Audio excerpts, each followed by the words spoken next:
Okay, so I want to talk to you about something really quick about, you know, your process of learning tunes and getting ready for gigs. Because I remember, you know, starting out working with you in like maybe 2 or 3 bands that we played in, that I would always notice that, wow, okay, Joe learns the stuff, he's the first to learn it and be confident and just kind of go through the form like nobody's business, while some of us are kind of struggling or learning how to still make the parts sound good, you know? How did that come about for you? It was just a process of doing it, having the experience of doing it. But I also had the talent of having really good ears. It was just part of my gift. You know, I was gifted with drums, but I was also gifted with the understanding of music, right? And so I had, you know, musicians learn music either by ear, they have good memorization, or they learn it by paper. You know, like classical people are like reading all the time, but rock and rollers are like learning shit off the radio. So I had both of that. So I started at a very, very young age learning music because I was playing music all the time. And then when I got into high school, well, actually middle school, grade school actually, and then throughout school and then through Berkeley and stuff, you know, my reading chops got better and better and better and better. And so I also had that on my side. So the process of learning music, it all depends on how hard the stuff is. And I've just been so blessed that even through composed, progressive, you know, music that is out of the ordinary, it talks to me and I can retain it. I can retain it a lot quicker than most. And so I don't know how often I get the challenge to have to do that these days, you know, but when I was younger, it was like I was a sponge. I was just soaking it all up. And if I do have to memorize something that's like through composed and difficult, before I internalize it and get it inside my heart and start playing it from there, which is the ultimate goal, okay? There will be times when you have to write little cheat sheets out and just kind of like, because that process also helps with the memorization. Because if you literally spend the time sitting there and listening to something and having to write it out, no matter if it's like legit writing or your own little hieroglyphics, your own little things that work for you, just the mere process of transcription will get that in your brain. So you won't have to just constantly stare at that page.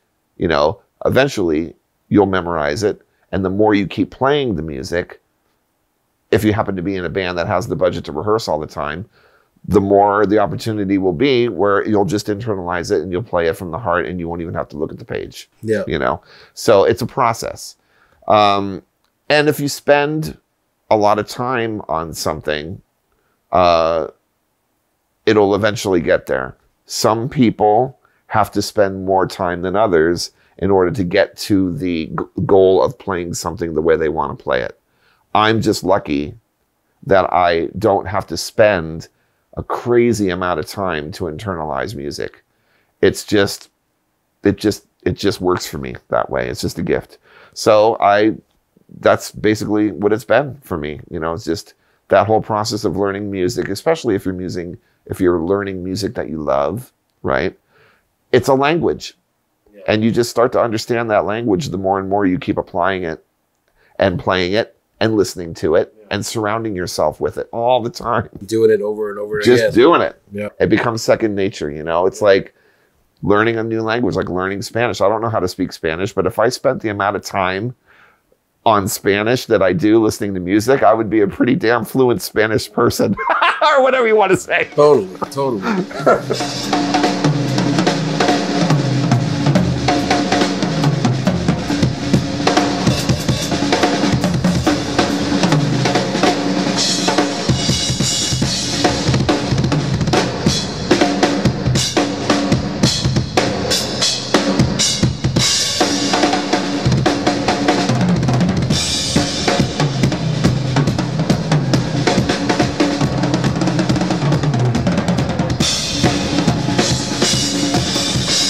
Did you realize that process of learning kind of changed and got better over time? Like, you know, maybe when you were a kid in school learning songs to play in a cover band or your own band or school band or whatever, and you had a bunch of songs, you had a certain process then, and then when you got to where you started charting out stuff and knowing, you know, bars and boundaries and things like that, did that happen? It got easier as time went on, right? Because you kept learning and learning and learning and learning. You find yourself as a musician, it's part of what you do. You have to learn music. You just have to. Yeah. And so if you spend 30 years of your life learning music all the time, whether it be stuff that you want to learn on your own or stuff that you have to learn because you're being hired to learn it, the process is, you know, it's a process. And so it just gets easier and easier as time goes on because you know what to expect.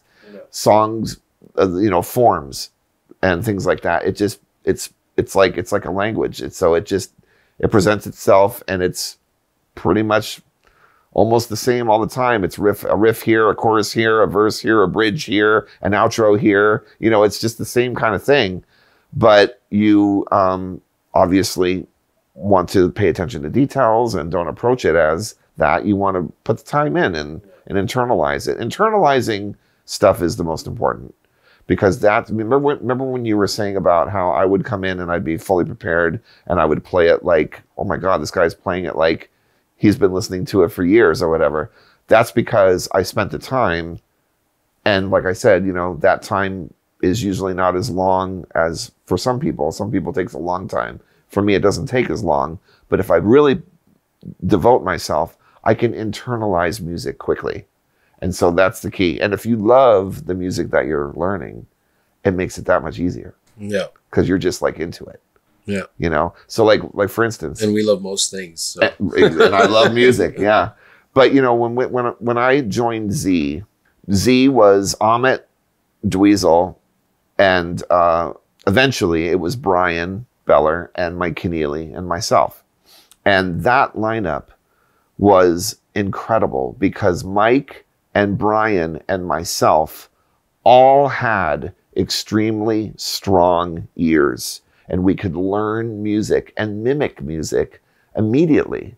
Dweezil would play a riff and we would pick it up immediately, and he had the budget, you know, at that time to basically write songs off the cuff, and Dweezil would retain those things. You know, he wouldn't just write a riff and then forget it the next day. He was remembering that stuff. And so were we.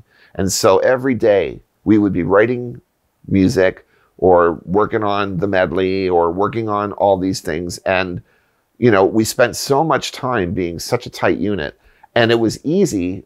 It wasn't like we had players that like really had to constantly rehearse all the time in order to get it up and running. Those guys were mutants. They're aliens.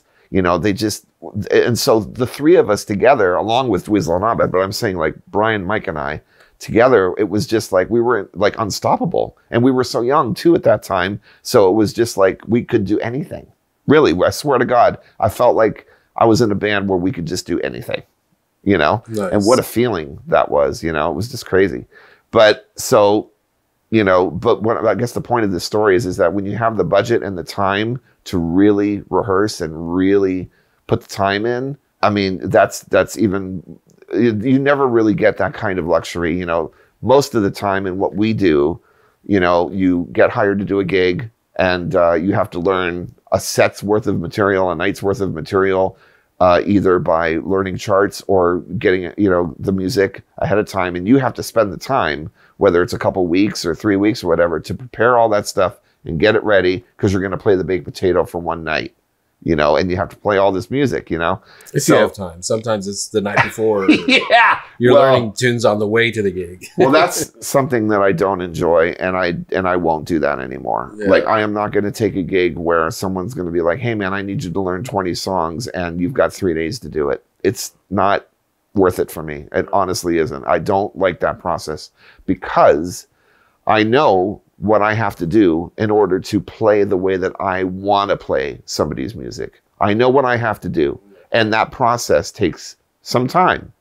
And I don't want to take a gig where I have limited time to internalize the music because I won't like how I sound. And I'll be walking on eggshells during the gig because I'm not going to be confident on forms. I'm not going to be confident on... And another thing that happens too, when you have so much music to learn at one time, like if you have to learn 14, 15 songs, original songs, by the way, all at once, sometimes I have a hard time differentiating between the songs. They all turn into one song, you know? So like if you're learning all these new melodies and all these new riffs, it's like, which one is for what song? Like after a while, you're just like, holy shit, you know, because you haven't spent the time to really kind of internalize it. It's all just kind of like surface level.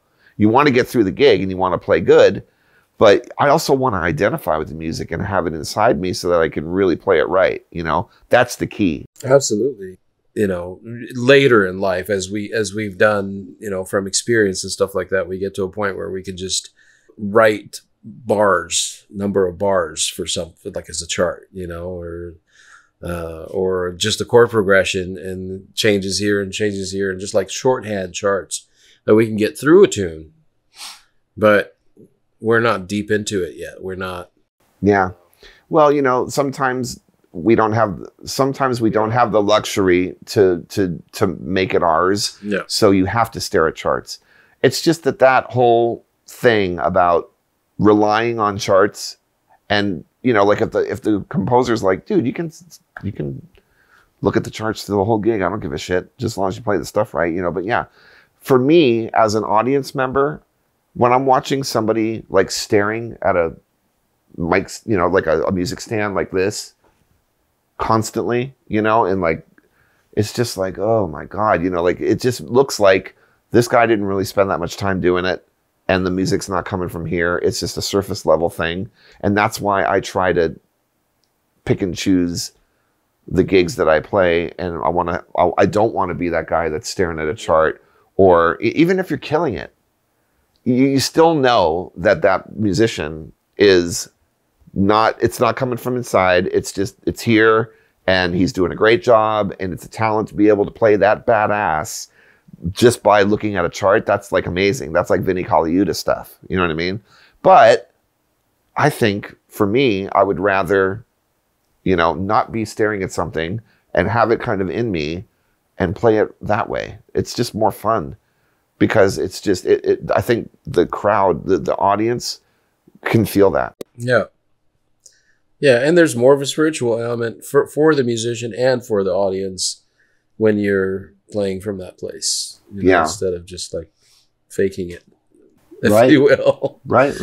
You know, but that's amazing, man. Your career has been super, super great and amazing, and all the stuff you've done. You've always been very tasteful with what you play. You're a soulful drummer. There's a certain power when you play drums.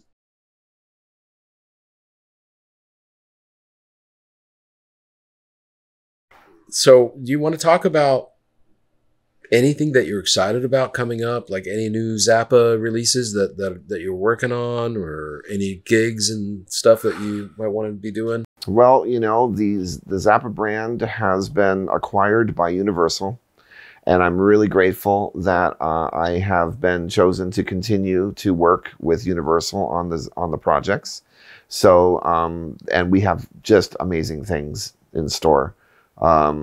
So I'm really, really, really excited about still having the opportunity to work with that legacy, because I know the potential of the things that are in that vault. And so as a fan of the music, I want it out there because I want to enjoy it too. So I'm just really excited to still have the opportunity to work with Amit and work with our team and put together, you know, some of these really, really great projects that we have lined up. And we've been working lately with doing Dolby Atmos remixing, and that's been exciting, working with Karma Auger and Eric Goebel. And who have been on our channel. Yes, they've been on your channel, that's right. And also too, we're at that time now where we're celebrating the 50th anniversary of the mid-70s, like 1973 this year, 1974 next year when it's 2024. And 73 through 75 is really like a strong point for most people when it comes to Frank Zappa. That era there is such a popular time period in his career. Yes. And so we are literally in the 50th anniversaries of this now. So we're living it. So we have great things planned. And, but it's really exciting to be able to, for me to say, you know, I celebrated the 50th anniversary of this era, you know, in real time. Here I am, I'm 55, and I'm putting together things that people dreamt of hearing, you know, for so long. So that's really exciting, you know. And plus there's so many other things that we can do around not just focusing on anniversaries. You know, there's a million other things that we can be doing. So the potential is so large. And so that's exciting to me. And as you know, I've been prioritizing that in my life for a very, very long time. I think I've been doing that now for 32 years of my life, I think. Wow. Yeah, it's a long time. It's been an amazing career through that. Yeah. And then simultaneously, while I'm devoting all that time doing that, I'm still playing the drums. And I'm not touring as much because, you know, since COVID, touring has become very expensive. And so at this time, you know, there's not a lot of tours happening for me, but I am playing a lot around town. And that's great because I love who I play with. And it's musically satisfying. And it helps with extra income. And I live in Los Angeles, and, you know, I'm so grateful that there's places in Los Angeles that musicians can play.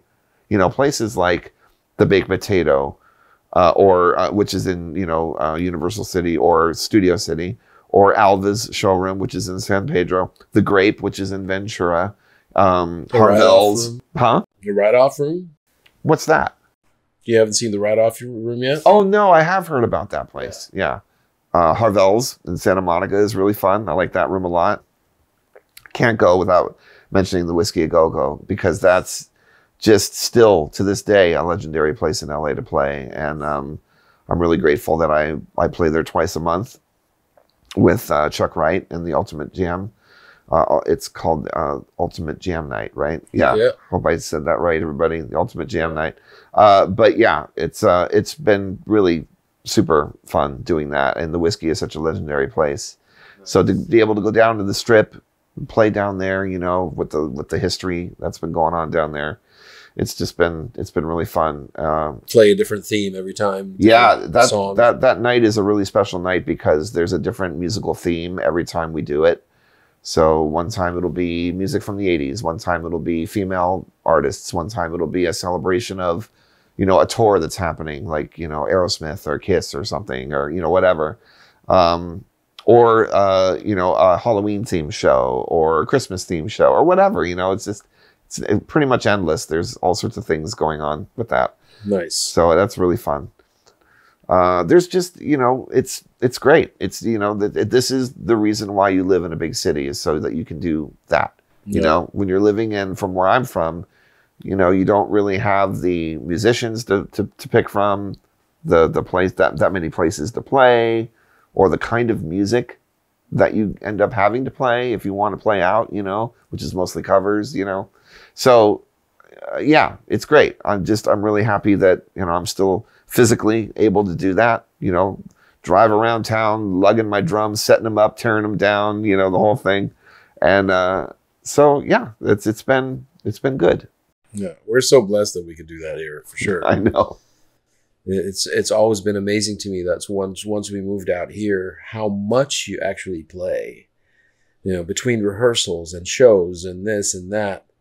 I think at one point I counted 12 bands I was playing in this at the same time in a 3-4 month period. Right. Well, when you're good, people will want you, you know? Well, so, I don't know about being good, but it was great for me because I think that period, because I was playing so much every day, was a big thing for me to, like, you know, I felt a certain amount of growth pretty quickly, you know, and that music inspired me, you know, no matter what it was. Yeah. Even if it was like things that sometimes I would say yes to a gig, you know, that I wasn't sure if I could pull off. Like, it wasn't really my style, but then I would take it and do okay. And at the end of it go, wow, I really learned something from this style of music or something. Well, now I could do this lick or that lick, whatever, you know? Well, that's the beauty, especially when you're younger. That's the beauty of not turning down